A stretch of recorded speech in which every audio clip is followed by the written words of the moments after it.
This meeting is being recorded.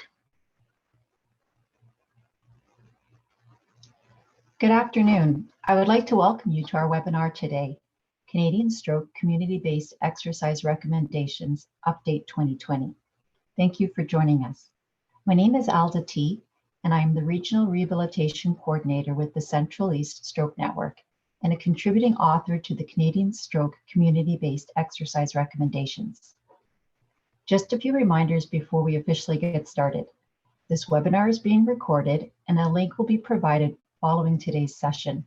Please ensure that your microphone is on mute. There will be time at the end of today's presentation for some questions and discussion, so please enter your questions into the chat as we go through the presentations. Our presenters today are Drs. Nancy Salbach and Liz Inness. Dr. Nancy Salbach is a professor in the Department of Physical Therapy, University of Toronto, and a senior scientist at the Kite Research Institute, University Health Network. She holds the Toronto Rehabilitation Institute Chair at the University of Toronto. Dr. Salbach is a physical therapist and a world-renowned implementation scientist whose research aims to improve balance, mobility, and exercise participation of older adults by fostering high-quality stroke rehabilitation practices and task-oriented community exercise programs. Dr. Salbach co-chairs the writing group of the Canadian Stroke Best Practice Recommendations and the Canadian Stroke Community-Based Exercise Recommendations, and is founder and chair of the Canadian Advisory Collaborative for Time. Dr. Liz Inness is a physical therapist with expertise in neurorehabilitation, an affiliate scientist at the Kite Research Institute, and lead of the Kite Innovations and Rehabilitation Clinics of Toronto Rehab University Health Network. She's also an assistant professor, status only, in the Department of Physical Therapy, University of Toronto, with cross-appointment in the Rehabilitation Sciences Institute. Her work has a strong focus on knowledge translation with an aim to optimize assessment and training of balance and mobility and to promote engagement in exercise and physical activity after stroke and brain injury. Dr. Inness co-chaired the writing group for the Canadian Stroke Community-Based Exercise Recommendations. I'll now pass it over to our speakers. Thank you, Alda, for that great introduction. I'm just going to share my screen and start the slideshow.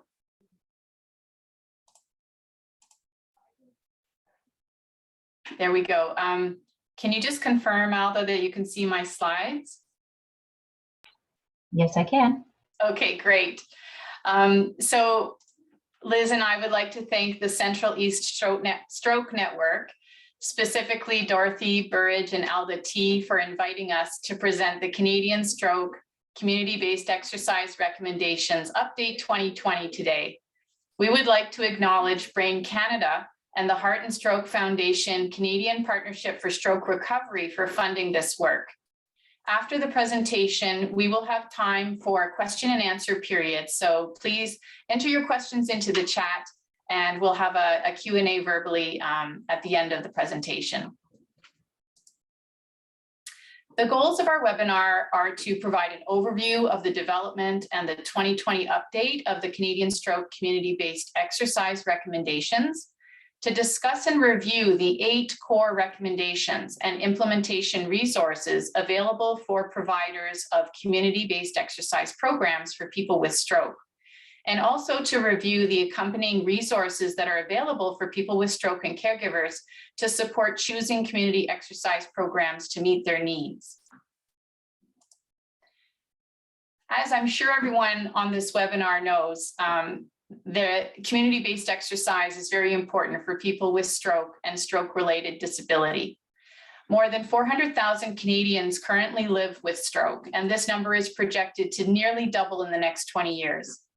People with stroke have persistent deficits in strength and the ability to move their limbs, balance, walk, as well as other sensory, cognitive, and communication functions, which can decrease their ability to engage in activities of daily living and physical activity, and this can lead to physical deconditioning and disability.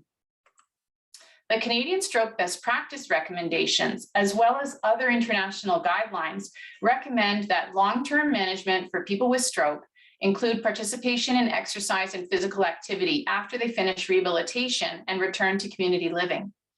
People with stroke and stroke-related disability, however, face multiple barriers to accessing mainstream fitness and recreation programs. There are many benefits, though, of community-based exercise programs for people with stroke. Such programs that are adapted for people with stroke can confer multiple benefits. These include providing a pathway for community reintegration from the hospital to the community. In fact, many healthcare providers have considered community-based exercise programs as an exit point from rehabilitation. These programs can increase access to exercise that improves function and health. And such programs can facilitate social interaction that we all know is so important because it can provide social support derived from the opportunity to meet others and learn from their experiences. Participation in community-based exercise programs can help improve balance, mobility, sit-to-stand ability, walking capacity, fitness, upper and lower limb strength, activities of daily living, and health-related quality of life. Because of the importance of community-based exercise for people with stroke, in 2010, an interdisciplinary working group supported by the Ontario Stroke Network produced the first edition of the Guideline for Community-Based Exercise Programs for People with Stroke to provide a framework for the safe and effective provision of exercise programs for people with mild to moderate stroke in the community and other settings. The guideline included a companion brochure intended to assist people with mild to moderate stroke with selecting an exercise program that is safe and meets their needs. In 2015, this Ontario-based guideline was updated, and we've listed everyone involved in these two guideline productions on this slide to acknowledge their incredible contribution to promoting community-based exercise and guidance on best practices for people with stroke. In 2020, we obtained a Brain Canada grant for the Stroke Recovery in Motion project, co-led by Dr. Ian Graham and Dr. Mark Bailey. This grant provided funding to update the guideline for community-based exercise programs. Liz and I agreed to co-lead the update with the support of Gwen Brown and Alda T, who were authors of the original Ontario-based guideline. We could not have achieved this 2020 update without their support. We decided to expand the guideline to a national level and struck a writing group that had diversity with respect to healthcare profession, as it included physical therapists, nurses, and kinesiologists. Diversity with respect to geography, we had representation from BC, Ontario, and Newfoundland. Gender and expertise, as the writing group involved stroke network coordinators, researchers, and clinicians with expertise with community-based exercise programs. The community-based exercise guideline had the goal of promoting lifelong exercise participation and physical activity for people with stroke and related health function and social benefits by enabling access to community-based exercise programming that is tailored to their needs. The purpose of the guideline was to support the translation of best evidence, meaning research, best practice guidelines, and expert opinion, into clear recommendations for program and exercise providers to support the implementation of safe and appropriate exercise for people with stroke in a variety of community settings. In terms of our target audience, this guideline is targeted at program and exercise providers in the community. The scope of the guideline is that people with stroke experiencing persistent balance and/or mobility issues with some capacity to stand and walk short distances without physical assistance would be the individuals targeted by the community-based exercise programs. Liz is now going to share with you some of our guideline development methodology. Thanks, Nancy. So the methodology for updating the recommendations was guided by the appraisal of guidelines, research and evaluation to consortium, or the AGREE framework. And we conducted a systematic search and appraisal of research from 2015 to 2020, from building on the previous 2015 guideline. Thanks, Nancy, if you can advance some of the Is it showing?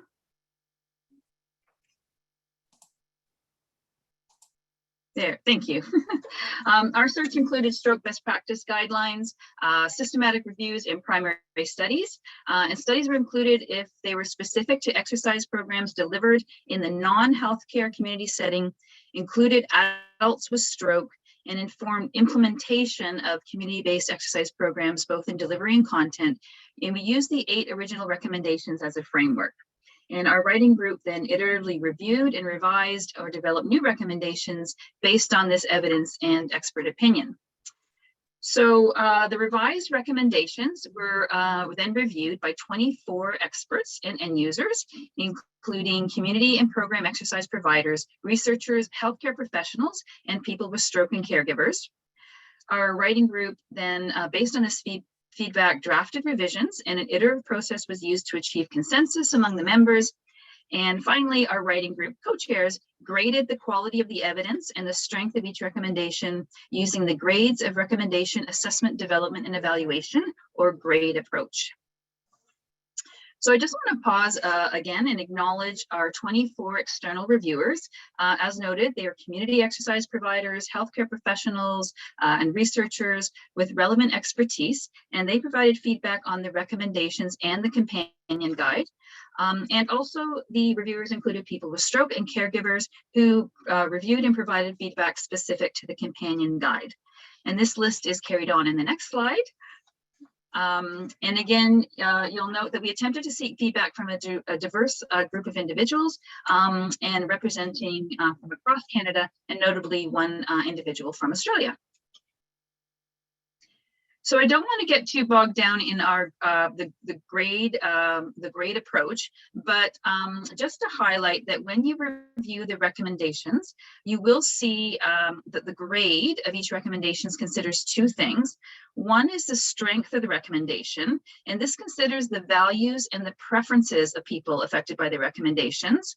For example, a strong recommendation is when it is thought that the desirable effects outweigh the undesirable effects, and that most people would want or be best served by the recommendation.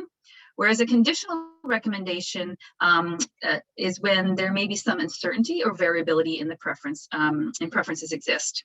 And then you'll also see that it's graded on the quality of evidence, which can go from range from high to low, and that's based on the quality of the studies and the competence and outcomes, and you'll see that this grade on each of the recommendations. So I think it's important, and we have acknowledged on the next slide, that although there is emerging research on the effectiveness of community-based exercise programs on multiple outcomes for people with stroke, there is limited research on how best to implement community-based exercise programs. And as you'll see, each recommendation is really one component of a larger complex intervention that in most cases has not been individually studied.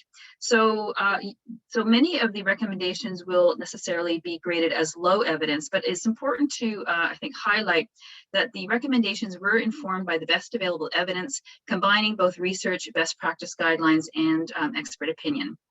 And the strength of each recommendation was informed by qualitative research that we reviewed that described the experiences and perspectives of people with stroke, caregivers, fitness providers, and healthcare providers. So the final update of 2020 includes the original 8 core recommendations, but there are some notable changes. We have upgraded the references to replace and augment the original guideline. There have been revisions to specific recommendations that we will review in just a moment. We edited it to ensure that we were aligned with the AGREE reporting checklist.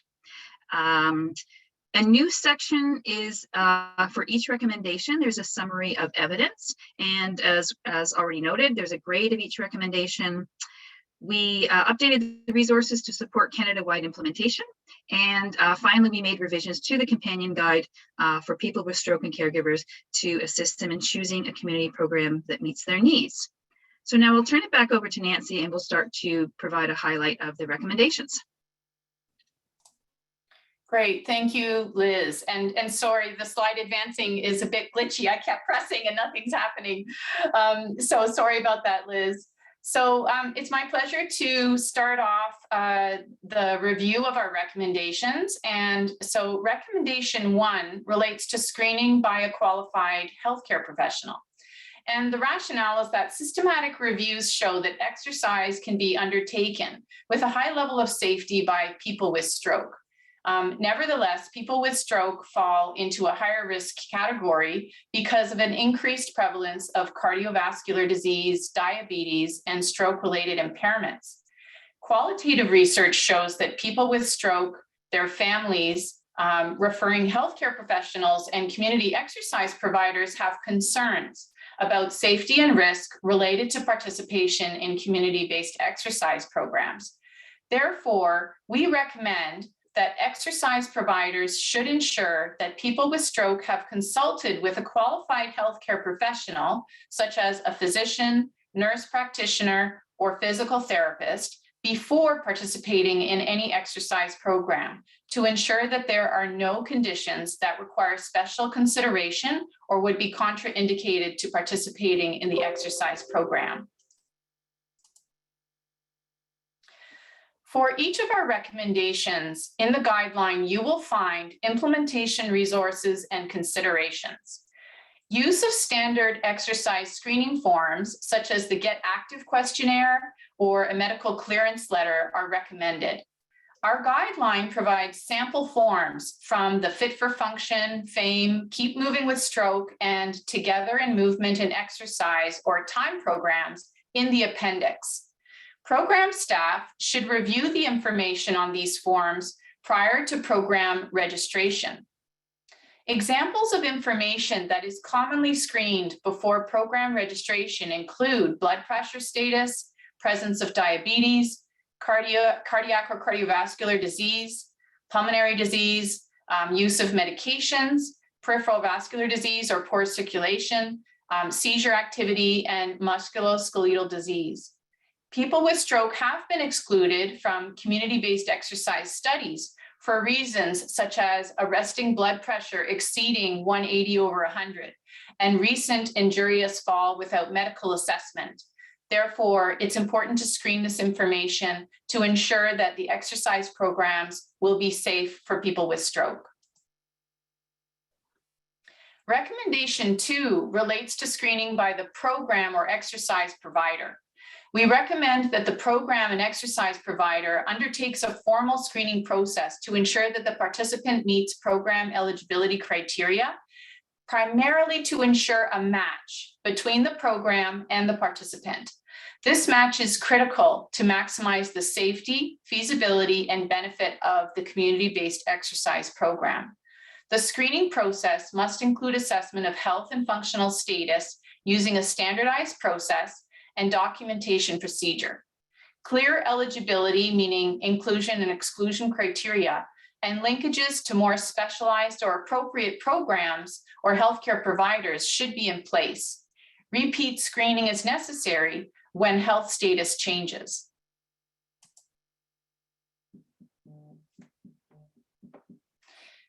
Recommendation 2 relates to screening by program and exercise providers. And the screening of program participants by the program and exercise provider should include questions to determine the match between the participant and the program, the degree of support that the participant requires to participate in the exercise program, and the program provider's ability to accommodate the participants. So in our guideline, we have provided an extensive table, and this slide just shows you a screenshot of part of the table. And the table includes a number of elements that should be screened, and it includes probing questions that centers can adopt and explains the relevance of these centers. A program coordinator could complete screening by telephone or via online or virtual methods. The table 2, as seen in the slide, has screening questions that could be posed. For example, if a person is required to stand for approximately 40 minutes during the exercise program, a question about ability to stand independently and safely while holding onto a support is needed. This is what you have to do to make sure that the person's ability level is matched to the exercise program. So if a person can't do this, if they can't stand for 40 minutes independently, then they may need to register for a gentler exercise class. Alternately, accommodation may include scheduling breaks and having a family member attend the class to assist. It's important to screen for not only a minimum, but also a maximum level of function to ensure sufficient challenge. A person who functions at a higher level than what is targeted by the exercise class may be able to participate in programs designed for the general public. Recommendation 3 relates to exercise program supervision and format. Our rationale is that people with stroke present with a range of medical, physical, cognitive, and perceptual impairments and are at increased risk of falling compared to people without stroke. The level of supervision provided should be tailored to meet the needs of the targeted group to ensure safe participation and achievement of program goals. As the level of participant risk increases, the ratio of participant to instructor should decrease accordingly. Therefore, we recommend that the exercise program supervision and format, meaning individual versus group exercise program, should be designed to meet the needs of the targeted population. With respect to supervision, participants with stroke should be supervised during the exercise program by trained exercise providers using a one-on-one or group format. When deciding between a group or individual format, the group format should be provided to foster social support and confidence, meaning self-efficacy, when people with stroke are able to exercise more independently. In terms of participant to instructor ratio, a ratio of 4:1 should be provided when supervising group exercise programs to incorporate the practice of standing and walking tasks for people with stroke and balance and mobility limitations. The participant to instructor ratio may vary depending on the functional ability of participants and the skill level of the exercise provider. For this reason, it is a conditional recommendation in terms of the grade approach. Novice exercise instructors, for example, may need to supervise a smaller number of people at first to build competence. In terms of implementation resources and considerations for this recommendation, a sufficient number of trained exercise instructors should be available to ensure adequate supervision and safety in case of staff unavailability or turnover. A class of participants with similar ability level is easier to supervise than a heterogeneous group. Lower participant to instructor ratios can make programs for people with stroke more expensive to run than programs for the general public. Community-based exercise programs for people with stroke that include standing and walking activities and delivered by fitness or gym instructors most commonly have a participant to instructor ratio of 4:1. But ratios in other studies have ranged from 2:1, 3:1, 5:1, 6:1, even up to 12:1. Trained volunteers and or caregivers and personal support workers can help to achieve the level of supervision needed. The majority of studies evaluating community-based exercise programs have been in group or circuit-based formats. Group formats foster mutual encouragement and peer support. They foster this sense of belonging, which can be a driver for ongoing participation. In other words, people will keep coming back. They will attend, they will comply because they want to be with the people who are part of the group program. People with stroke attending an independent gym-based program with minimal instructor supervision describe the program as a solitary experience. Liz will now continue with recommendation 4.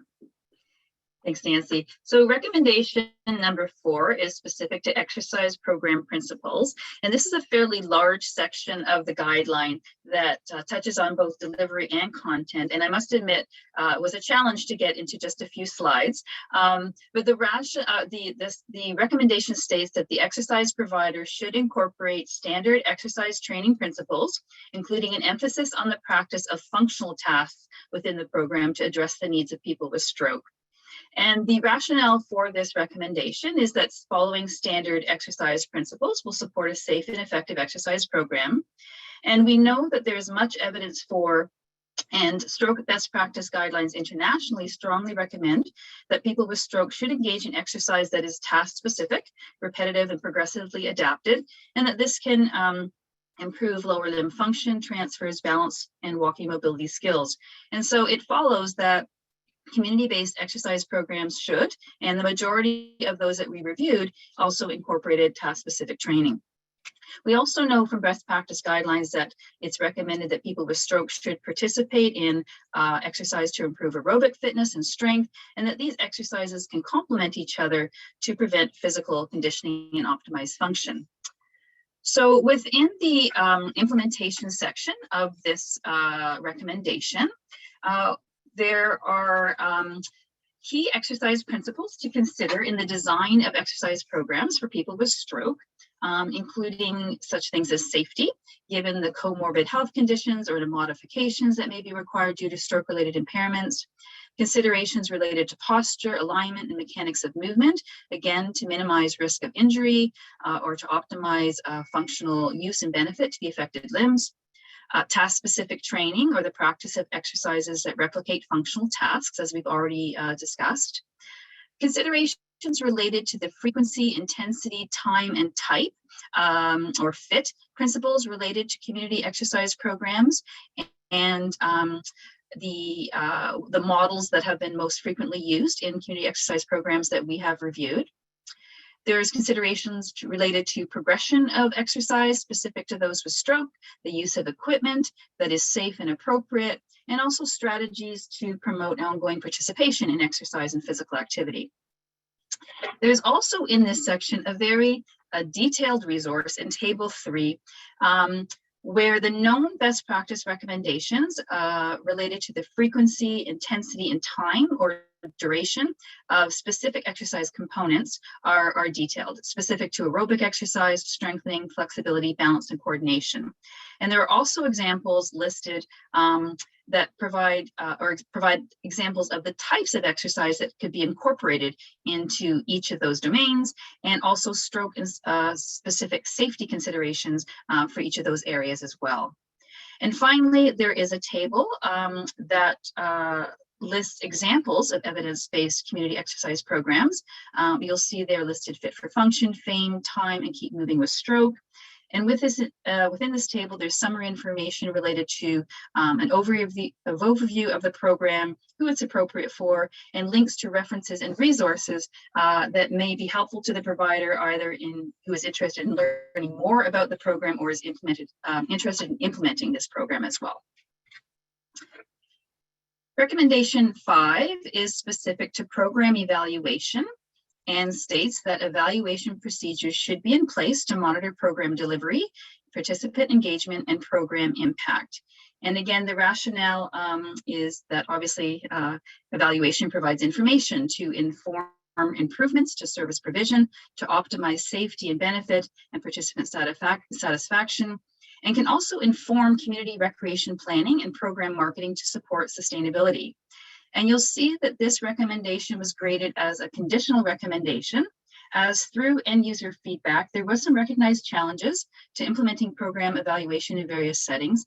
And it was felt that different choices and variability with respect to the degree and scope of the evaluation may be acceptable across community providers. So within the implementation section of this recommendation, the guideline provides considerations when developing your evaluation approach in your setting. For example, being clear on your objectives. What is it that you want to understand about the program? The resources that you have available to conduct the evaluation, the burden on the participants or caregivers, and privacy legislation. So being aware of policies and processes, for example, for collecting, using, sharing, etc., personal information or personal health information of exercise participants. The guideline also provides examples that you could consider to measure program delivery and participant engagement. Some examples are just listed here. For example, the number of new referrals, potentially the referral source, the number who were referred but perhaps not eligible and why not, the number on the waiting list, attendance rates, dropout rates. You may want to consider collecting some information about participant characteristics, such as age, gender, the need for a mobility device, distance from their home to the program. or collecting and evaluating program compliance or compliance with program components. So this, for example, is to overcome known challenges with ensuring consistent delivery of the community exercise program over time. And providers may consider implementing a checklist or audit of program procedures. There's also a list of sample or examples of measures for program impact. For example, participant satisfaction questionnaires or testimonials, the number of returning participants to the program, or the number who are transitioning to non-adaptive programs. And we also provide a short list of outcome measures that could be administered before and after the exercise program to measure impact on key health-related benefits that may be maintained or improved by community-based exercise programs, specifically lower limb strength, balance confidence, walking and mobility, and health-related quality of life. And we recognize that implementation of these types of standardized outcome measures may not be feasible for all providers and settings, but the measures listed were considered if they were validated for people with stroke, were sensitive to change, and were felt to be perhaps more feasible in that they were freely available, required minimal time, training, and equipment. Our next recommendation is specific to exercise providers. And the first part of this recommendation is that exercise providers should receive education and training to attain the necessary knowledge of stroke and stroke-related impairments, common comorbid health conditions, and basic exercise principles. And additionally, that exercise providers should have the skills required to safely and appropriately deliver the exercise program, to safely increase or decrease the level of challenge of the exercises, and to recognize and respond to adverse events and emergencies. So this aligns with the American College of Sports Medicine, ACSM, that recommends fitness personnel should have current certification related to, for example, CPR and use of AEDs, and to be able to respond to emergencies. And also ACSM guidelines considering fitness professionals who are prescribing exercise for those with special needs, that they should have a demonstrated level of competency as evidenced by appropriate education, experience, or certification. Now, in the qualifications of the fitness instructors in the studies that we reviewed were not always clearly outlined, but most studies indicated that exercise or fitness instructors received formal training, were either accredited to implement the program, or had attained various certifications from various exercise organizations.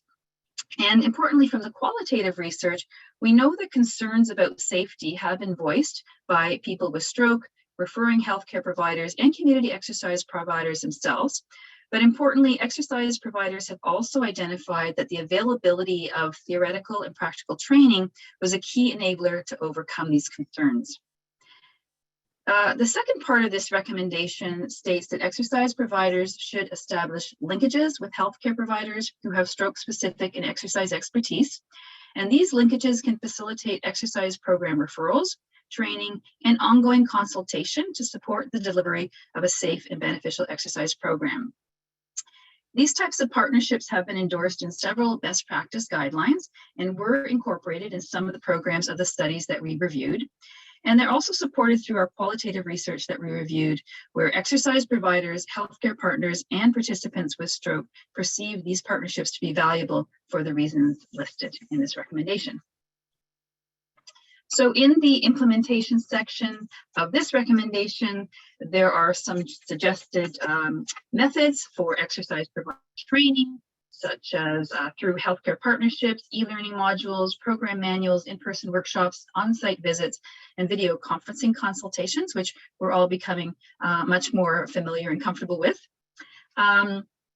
There's also a list of recommended competencies, for example, stroke-specific knowledge, strategies for modifying the exercise programs to address stroke-related impairments, whether they be physical, cognitive, or communicative, awareness of mobility challenges and appropriate techniques for safeguarding and falls prevention, basic exercise principles, but also safe progression, and of course, recognizing when to stop or adverse events or the need for emergency response. Supervision of assistant and volunteers are just some examples. In this section, there's also links to education and training resources available for exercise providers, not only for implementing community-based exercise for people with stroke, but also more general information and resources related to understanding and supporting individuals with stroke and various stroke-related impairments. For example, links to the Aphasia Institute and training that may be available to support communication with people with communication deficits such as aphasia. I'll go through the next two recommendations rather quickly. I think they're relatively more obvious. Recommendation 7 is specific to the facility and recommends that the exercise provider should offer participants a general orientation to the facility and a safe and accessible exercise environment that meets the needs of the participants. This should include barrier-free access to parking, facility entrance, transit pickup and drop-off areas, exercise classrooms, exercise equipment, change rooms, locker rooms, and washrooms. And this rationale is obviously to support safe participation for people with stroke who may have experienced varying number and severity of impairments. And the recommendation aligns with ACSM health and fitness facility standards and guidelines and accessibility legislation. And importantly, we also know through qualitative research that people with stroke and caregivers have consistently identified that accessible space, equipment, parking, and transportation are key enablers to participating in community-based exercise programs. Recommendation number 8 is specific to emergency plan and equipment, and states that the program provider should have an emergency plan and adverse event protocol in place that's documented and known to all exercise providers, including access to in-house first aid services from qualified personnel, phone access to emergency medical services, access to an AED, access to a source of glucose, and that there should be a quality improvement process in place to track and review incidents or adverse events. And again, this recommendation aligns with ACSM standards and guidelines for emergency planning and policies, which are summarized in this section. So finally, in addition to the guideline and recommendations, as we mentioned, there's a companion guide available for people with stroke and caregivers to assist in choosing a community exercise program that meets their needs. And you'll see on the second page of this guide, there's a checklist that can be used by individuals. It aligns with the recommendations and can be used by potential participants to consider, various programs that may be available to them and whether that meets the needs for them. We also suggest that this companion guide could be provided to a person with stroke during their rehabilitation, either provided or reviewed with them to help facilitate discharge planning. So where do we find all of these resources? You can find them at canstroke.communityexercise.ca, and the recommendations and the companion guide are available both in English and French. And if you scroll down the webpage, you'll see it says resources, and you can download the documents there. So I'm going to turn it back to Nancy to talk about next steps.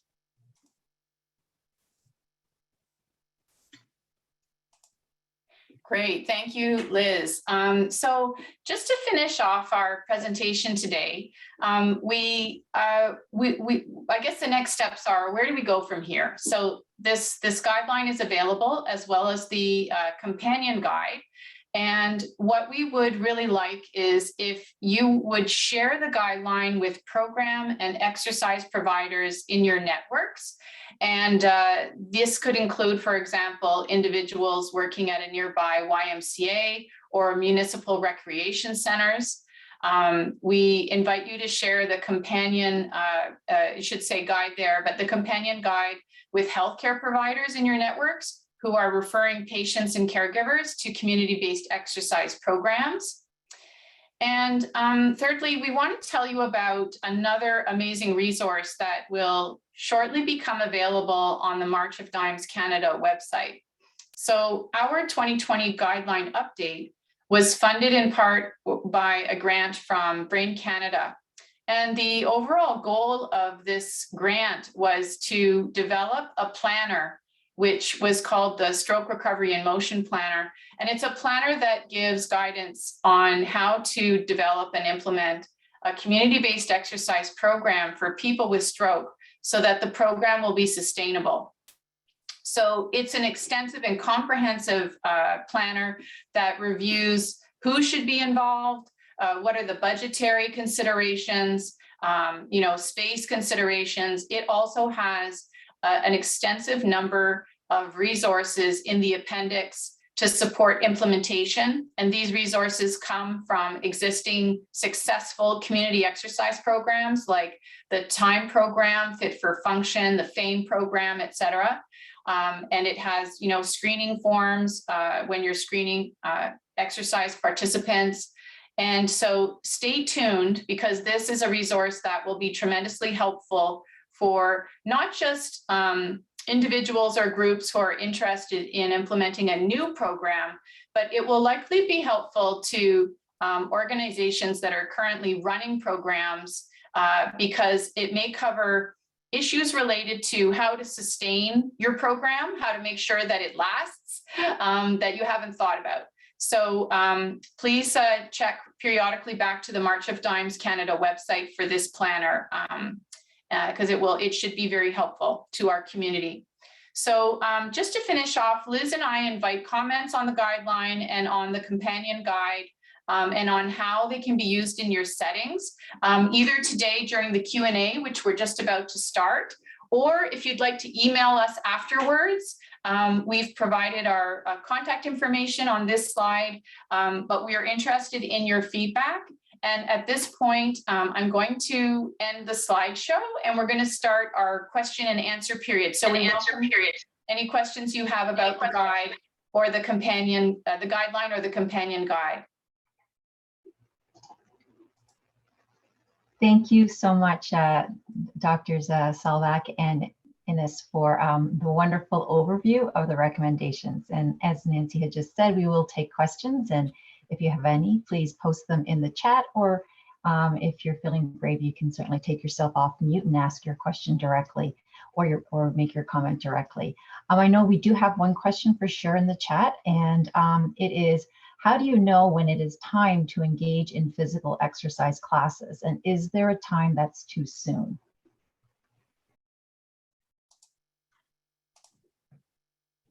I think that yeah, that's a good question. I guess the majority of research would suggest that physical activity and exercise is beneficial for most people with stroke, despite functional abilities. That there are certainly in the screening section of this guideline reference to documents that can help screen out health conditions where it might be inappropriate to participate in exercise. So I'd invite you to have a look there. And I think specific to this guideline for community-based exercises, there would usually be a referral process, or there might be individuals, either healthcare professionals or medical review that would help to guide whether the person was appropriate for exercise. Nancy, do you want to? Yes, for sure. So we've actually discussed this question with respect to in-person versus virtual exercise programs. So as you probably all know, I'm very involved with the Together in Movement and Exercise program. And so, Sue, in terms of when somebody could start the TIME program and similar programs, it was often thought by experts that people might need a little bit of time, maybe a couple of months after discharge from rehabilitation, to kind of adjust to community living before starting an in-person community exercise program. Mainly because things have to be organized. You have to figure out the transportation. You have to maybe get the supports for that transportation and how to attend. And so there was this idea that you needed a bit of a transition period. More recently, we've been discussing when will people be ready for a virtual exercise class? And during the pandemic, a lot of people with stroke have been engaged in the delivery of virtual exercise prescription or programs through the outpatient services of rehabilitation hospitals. And so it was thought that in that case, there might be actually quite a smooth transition, and that there wouldn't be this kind of maybe a transition period needed, that in fact you could more quickly transition to a virtual exercise program after discharge from, let's say, outpatient rehabilitation. But the bottom line is that the person's ability level really just needs to match the program. So as Liz pointed out, the screening process is really important because that will identify whether someone is ready to go, so to speak. Great, thank you. Another question, will there be any guidelines specifically for virtual programs? We did talk about that, right, Liz, at the beginning? We did. This all started pre-pandemic. Yeah. And then we quickly realized that this would be, an important component. Unfortunately, the literature that we reviewed, there were no studies to draw on yet for virtual community-based exercise programs. So I think that might be an important next step for us when we update the next iteration of the guideline.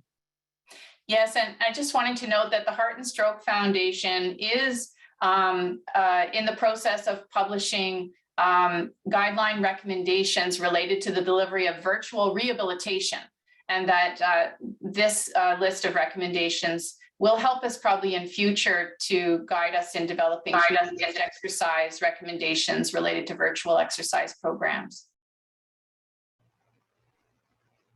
Good question. Thank you. There's another question about the planner that you mentioned. So is there a link to the planner and when will it be available? Thank you for that question. I recently went to the March of Dimes Canada website. It's not yet posted as far as I know, but pay close attention to your networks, because as soon as it is posted, I'm sure there's going to be a lot of sharing of that information with the link. So I don't have it yet because the document's not been posted, but it's planned to be posted on the March of Dimes Canada website. So please stay tuned.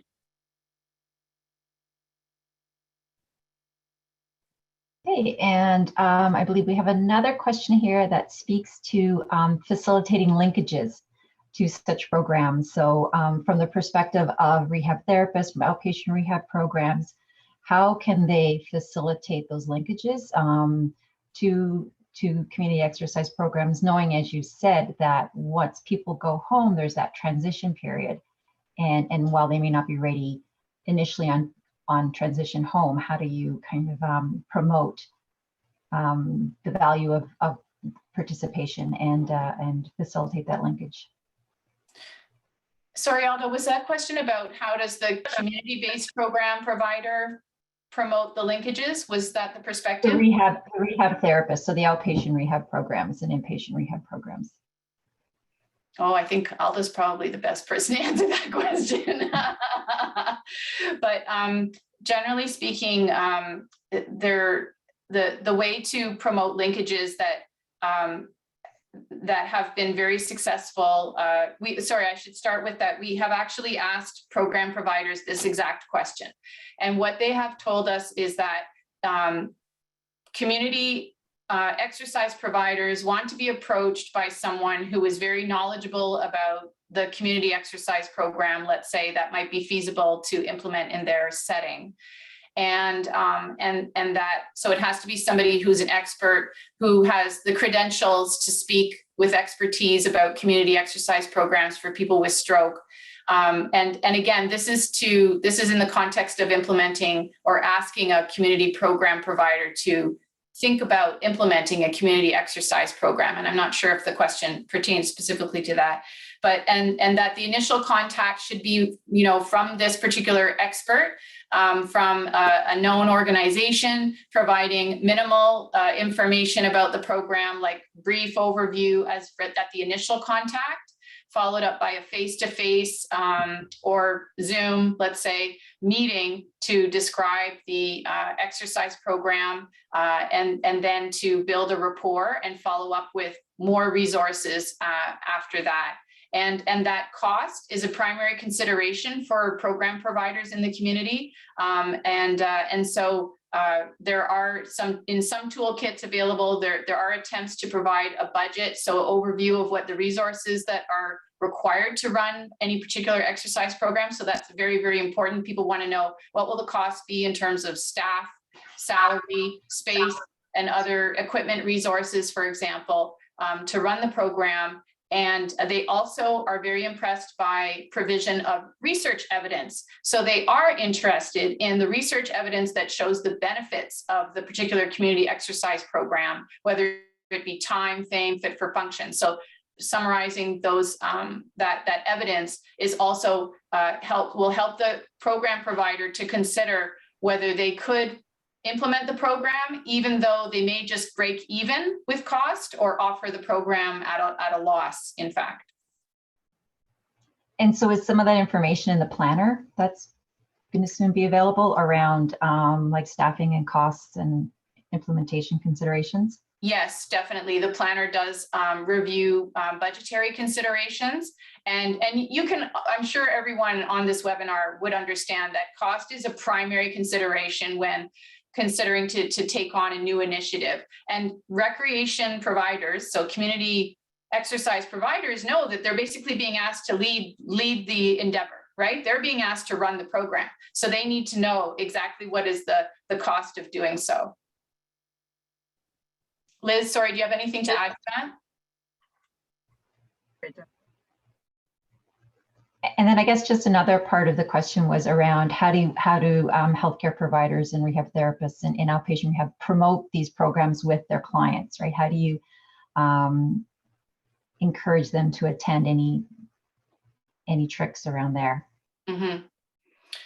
Well, I can speak to some of our previous research, which shows that people with stroke and multiple sclerosis, they prefer to be told about community exercise programs by their physical therapist, mainly because physical therapists are involved in the delivery of rehabilitation for balance and mobility issues. But similarly, it could be an occupational therapist. It really just depends on what is the focus of the exercise program, and as well, their physician. So they have highlighted that those are the health professionals that they would like to hear information about community exercise programs. And they want to know about cost. They want to know about what exercises would be involved in the program. They want to know about whether their loved one, their family member can come and assist. And then all of the items that Liz covered in our talk today, parking, right? They want to know about how do they get there? Where can they park? And so the healthcare provider, like rehabilitation professionals that are involved in the outpatient setting, can begin to provide information about community exercise programs to patients as they're talking about discharge. And so it definitely is a role that we want rehabilitation professionals to play to promote that referral. And probably we haven't paid enough attention to how do we build bridges between our rehabilitation professionals and the community, because somebody probably, not everybody should be finding out where all the programs are. So it's helpful to have all of that information in one place. Liz, do you want to add anything?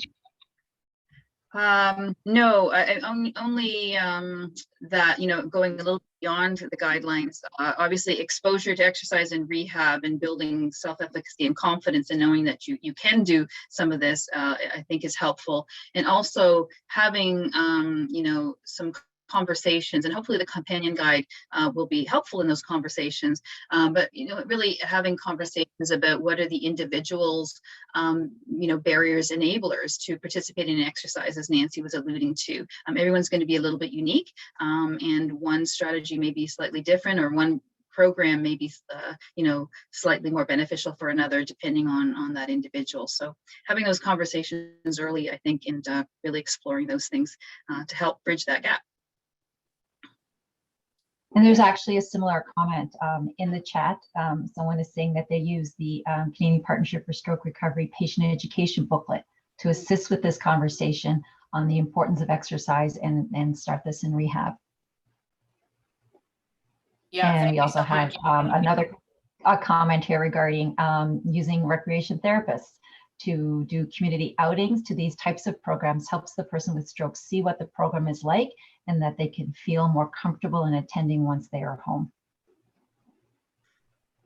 Yes, when that can happen, Alba, that is an amazing way to engage somebody in a community exercise program, because it makes it if they can imagine where they're going to go, if they have it in their mind visually, then it probably reduces some of any hesitation, some of the hesitations they might have about engaging in the community exercise program. And I know that not all centers can do that though. So sometimes you need special funding for that outreach.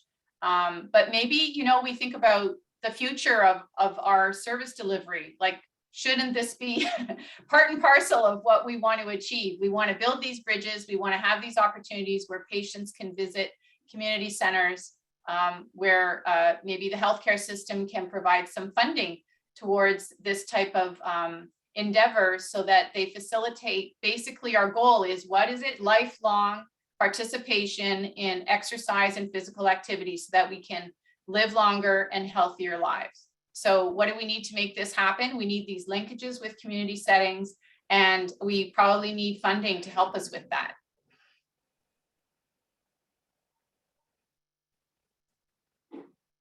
Great. I'm just going to scan the chat one more time. We are getting close to the end here. We may have time for a couple more questions if there are any more out there. Like I said, feel free to take yourself off mute or add your comments in the chat. Someone's thanking you for all your hard work.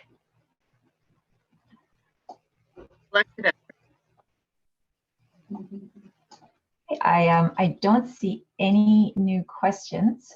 Okay. One last call, perhaps. I just wanted to thank our writing group members. We met over the last 2 years regularly and reviewed numerous iterations of documents and other resources in order to develop the guideline and the companion guide. And I just wanted to give a very special acknowledgement to Liz Inness, who was a true leader for us and did a substantial amount of work in drafting the guideline. So thank you, Liz, and thank you to everyone else for this tremendous effort. And I would just like to echo that as well. Thank you, Liz. Could not have been done without your leadership. It was a great team to work with, and all of those who contributed. Thanks, everybody. Thank you. Thanks, everyone. And so before we quickly sign off here, I just wanted to thank Nancy Salbach and Liz Inness again. And thank you, everyone, for attending today.